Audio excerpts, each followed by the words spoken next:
Baik, Assalamualaikum warahmatullahi wabarakatuh. Saya Putri Ananda Khairunisa dari program studi akuntansi dengan nomor induk mahasiswa 0521270066.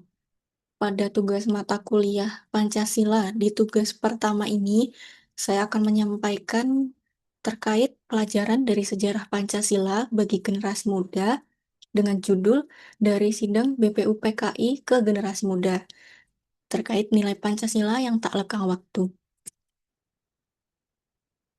Yang pertama, terkait pendahuluan, Pancasila merupakan dasar negara Indonesia yang lahir melalui proses yang panjang, melibatkan diskusi serta musyawarah dalam sidang Badan Penyelidik Usaha-Usaha Persiapan Kemerdekaan Indonesia atau BPUPKI. Sidang BPUPKI ini berlangsung sebanyak 2 kali. Yang pertama pada tanggal 29 Mei hingga 1 Juni tahun 1945 dan sidang yang kedua pada tanggal 10 sampai 17 Juli tahun 1945. Pada sidang BPUPKI yang berlangsung pada tanggal 29 Mei sampai 1 Juni, diuraikan beberapa hal terkait konsep negara, masyarakat, pemerintahan, serta hal-hal yang berkaitan dengan posisi bangsa Indonesia terkait dengan bangsa lain, serta arah bangsa Indonesia untuk merdeka. Dan pada sidang pertama ini juga terdapat usulan terkait dasar negara. Adapun tiga tokoh utama yang mengusulkan mengenai dasar negara pada sidang pertama BPUPKI ini, yaitu yang pertama, Muhammad Yamin yang menyampaikan dasar negaranya di tanggal 29 Mei tahun 1945. Untuk yang kedua, ada Supomo yang menyampaikan dasar negara di tanggal 31 Mei 1945, dan yang terakhir ada Insinyur Soekarno di tanggal 1 Juni tahun 1945.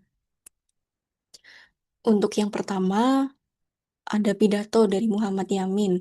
Di tanggal 29 Mei ini, Muhammad Yamin menyampaikan terkait negara kebangsaan merupakan dasar kemerdekaan. Dasar kemerdekaan tersebut dijadikan konsep kedaulatan ke dalam dan kedaulatan keluar. Adapun dasar negara yang diusulkan oleh Muhammad Yamin yaitu peri kebangsaan, peri kemanusiaan, peri ketuhanan, peri kerakyatan, dan kesejahteraan rakyat. Untuk pidato dari Supomo, menyampaikan terkait konsep negara integralistik di mana negara dan rakyat merupakan satu kesatuan yang tak terpisahkan. Adapun dasar negara yang disampaikan yaitu persatuan, kekeluargaan, kebudayaan, keadilan sosial, dan ketuhanan. Untuk yang telah terakhir dari Soekarno, memperkenalkan 5 prinsip dasar yang diberi nama Pancasila. Dasar negaranya itu kebangsaan Indonesia, internasionalisme atau perikemanusiaan, mufakat atau demokrasi, kesejahteraan sosial, serta ketuhanan yang berkebudayaan. Setelah adanya usulan dari para tokoh, BPUPK ini membentuk panitia yang dikenal sebagai Panitia 9 yang bertugas untuk merumuskan dasar negara. Panitia 9 ini terdiri dari 9 anggota, yang mana untuk 9 anggota Panitia 9 tercantum dalam slide PowerPoint saya di tugas satu ini. Untuk yang berikutnya, dari diskusi serta usulan-usulan para tokoh Panitia 9, dihasilkan naskah Piagam Jakarta pada tanggal 22 Juni tahun 1945, yang merupakan rumusan awal dari Pancasila.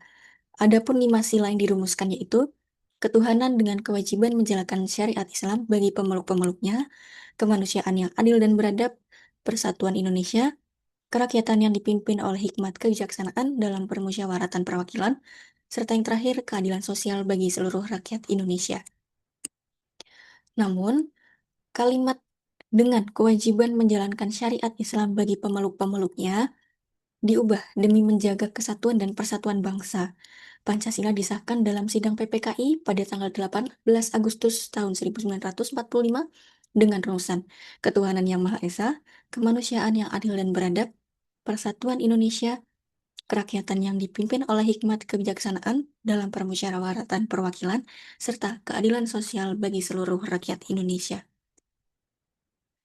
Adapun nilai Pancasila yang tercermin dari peristiwa perumusan dasar negara pada sidang BPUPKI hingga disahkannya Pancasila, dalam sidang PPKI tersebut yaitu nilai-nilai terkait. Yang pertama, nilai gotong royong, yang kedua, nilai musyawarah, yang ketiga, nilai persatuan, dan yang terakhir, nilai toleransi. Proses lahirnya Pancasila menunjukkan bahwa para pendiri bangsa tidak memaksakan kehendak pribadi maupun kehendak dari suatu golongan, tetapi mengedepankan musyawarah untuk mufakat. Hal ini mencerminkan nilai dari Pancasila sila keempat, yaitu kerakyatan yang dipimpin oleh hikmat kebijaksanaan dalam permusyawaratan perwakilan, serta adanya perubahan kalimat dari ketuhanan dengan kewajiban menjalankan syariat Islam bagi pemeluk-pemeluknya menjadi ketuhanan yang Maha Esa, menunjukkan adanya toleransi antar pemeluk agama di negara Indonesia yang menunjukkan nilai persatuan. Hal ini mencerminkan nilai dari Pancasila sila pertama, yaitu ketuhanan yang Maha Esa, serta sila ketiga, persatuan Indonesia. Keputusan tersebut diambil demi menjaga keutuhan bangsa yang majemuk dan menghargai perbedaan keyakinan antar umat beragama. Untuk yang terakhir, pelajaran yang dapat diambil dari peristiwa proses lahirnya Pancasila, yaitu pentingnya nilai-nilai persatuan, toleransi, serta musyawarah untuk mencapai mufakat dalam menghargai perbedaan.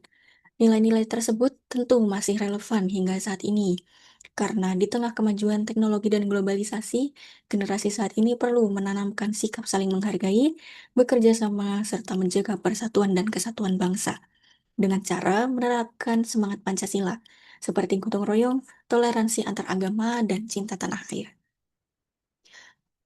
Cukup sekian untuk tugas satu mata kuliah Pancasila.